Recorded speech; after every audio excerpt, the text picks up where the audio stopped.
Welcome to Pam Polly Plus, the channel that talks about love, relationships, and how we handle them.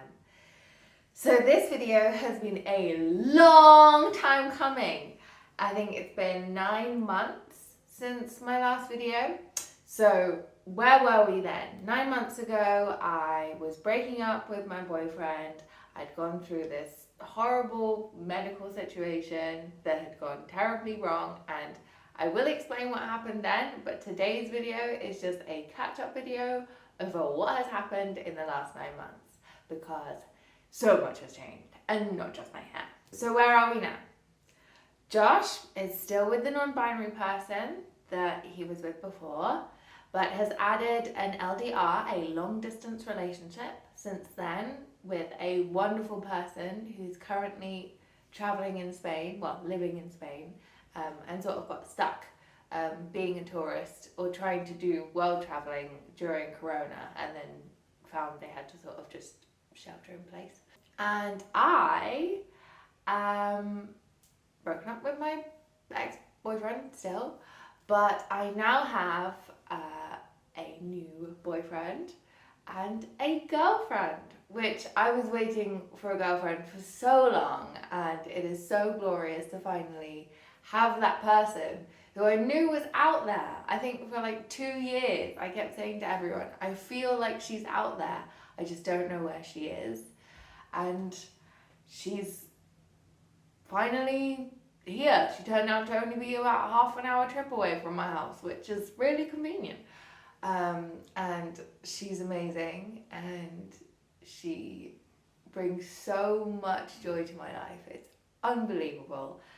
She's just such a profoundly wonderful person, and she's so crazy intelligent. She's a philosophy student and teaching assistant, and she is unbelievably gorgeous, which is great, and just the most wonderfully kind and caring and understanding person. It's so amazing to me. I mean, her sister is an NVC coach, which is non-violent communication.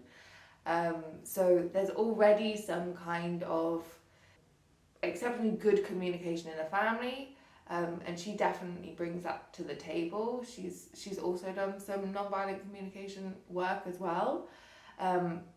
But even beyond that, she has a real special skill for holding space for other people and being able to support proactively as well as giving them space to just feel how they're feeling. So she's really amazing. And we also just get along like a house on fire. We're just so comfortable and happy with each other. And we have just so much in common. It was kind of, how we met was really bizarre, because within our social community, we'd kind of independently been told, it's crazy that you two haven't met. And then her ex-girlfriend, who they're still they have so much love for each other. They're just a wonderful, they have so much care and affection for each other. But her ex-girlfriend said to me, you have to meet. So I messaged her on her Facebook to say that whatever she had said I thought was really interesting on her.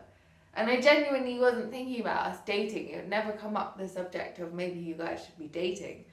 But then she was like, oh, you want to meet? So we met, and then I was like, wow, she's just amazing, and everyone says she is.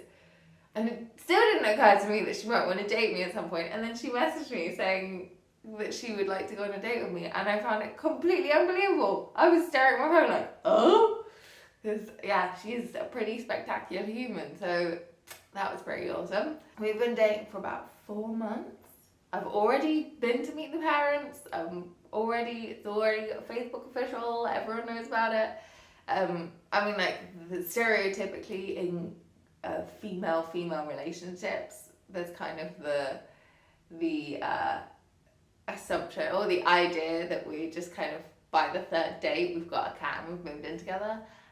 We don't have a cat, but we do stay at each other's very often, and we talk every day, and she does have a pair of Birkenstocks, which, it's kind of part of the stereotype. But we found it really easy to move really quickly into a really happy, healthy, growing and sustainable relationship. So things move pretty fast. So I've been with her for 4 months. But prior to that, I was already seeing my new boyfriend. And we have had so much on and off. It's been crazy. But the story of me getting together with him is crazy because I got off the phone with my ex. It was kind of the final phone call. I'm about to put my phone down on the table that this phone is filming me on. I was about to put my phone down and my phone starts ringing again. And I pick it up and I'm like, I didn't even check the screen. I thought it was going to be my ex. I was kind of annoyed and I was like, meh. And I go, hello. And it's not my ex. It's my now current boyfriend. And the universe for me was giving me a massive high five. I was just like, I don't want to go through breakup feelings, and the universe just delivered a new relationship to me because in that second, it was my current boyfriend asking me out on a date. I had been recovering from an operation that had gone kind of a bit awry, and I was in a huge amount of pain. And I like to deal with pain in kind of a more holistic way than just taking a load of painkillers because that really messes with my tummy. So I had put out on Facebook that I would really love for people to send recordings of books or poetry or something like that, because for me, if I can psychologically focus on something auditory, especially if I'm dealing with pain around my head, then I can focus away from that pain and I can kind of compartmentalize it and say to my body, yes, I accept that the alarm bells are going off. I accept that you feel you need to constantly remind me that this nerve is damaged or whatever is going on. But I'm focusing on something else and I can put my attention elsewhere. So I put out this request on Facebook and the person I am now dating started sending me recordings. He started reading me Giovanni's Room, which is a great book.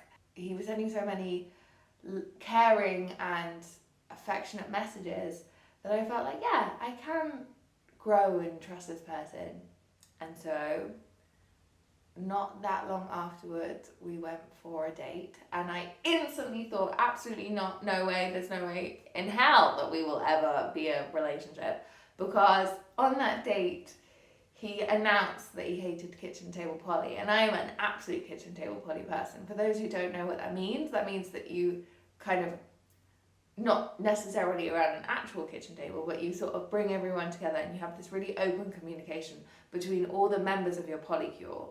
So metamors will be talking to metamors. Metamors are the partner, so my partner's partners are metamors. So my boyfriend is Josh's metamor.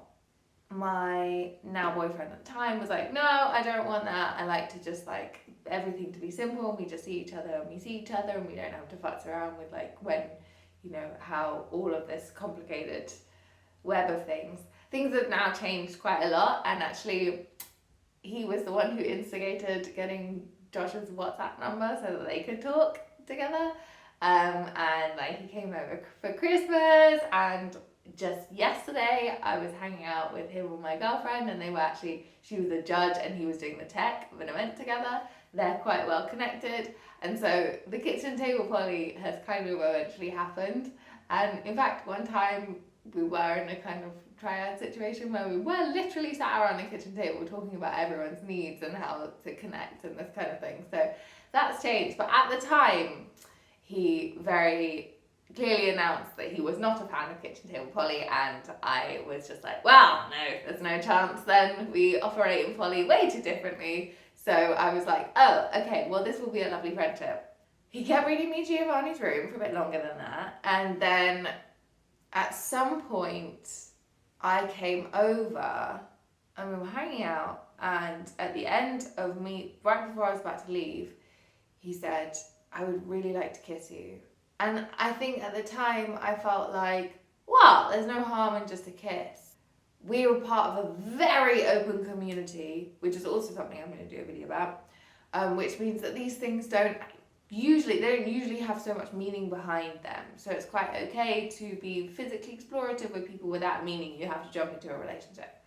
So we both had this perspective of like, oh, well, you know, we can appreciate each other physically, but it doesn't have to mean that we're in a relationship.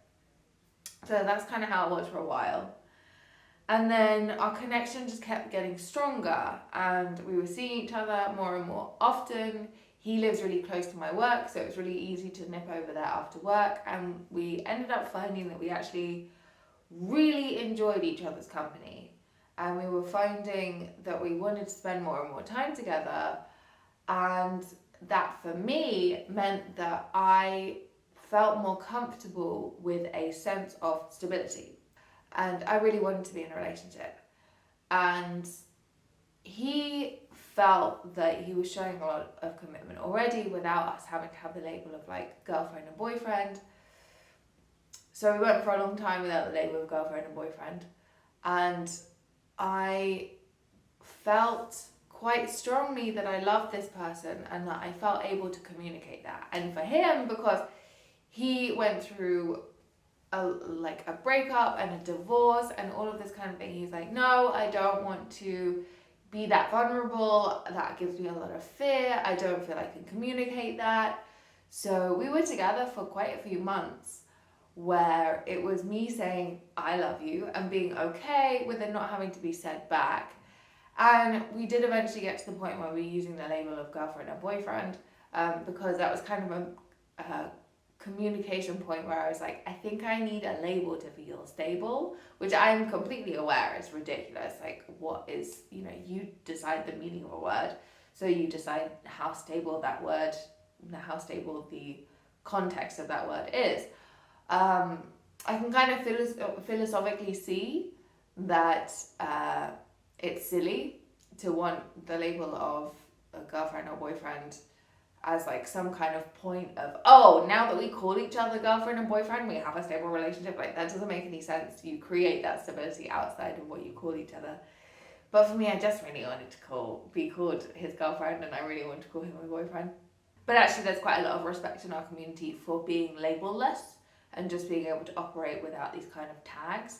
But I wasn't there, and yeah, I really like I still like the fact that I can say, that's my boyfriend.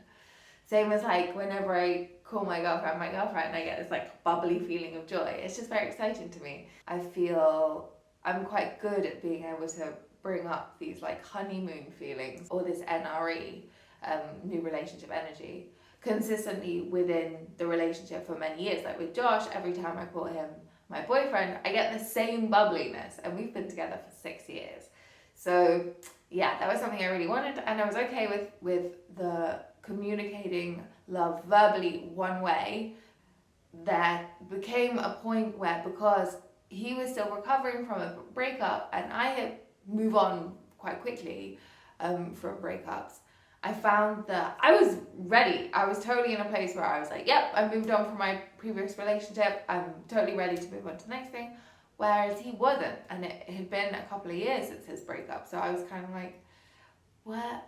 Okay. Like, I feel ready to move on. And we were just at two completely different speeds. I was like speeding along on a train, and he just wanted to, walk along and enjoy the countryside together. So actually, we decided to break up earlier this year, in about March, I think. Since then, one of his closest friends has observed that for him, usually a conflict is how big progress is made. So we broke up. I started seeing my current girlfriend. I was really, really happy. Didn't need him anymore. Moving on with my life. Very, very happy. Then he kind of fell into a spell of kind of a bit deeper realization, or realizing what he was giving up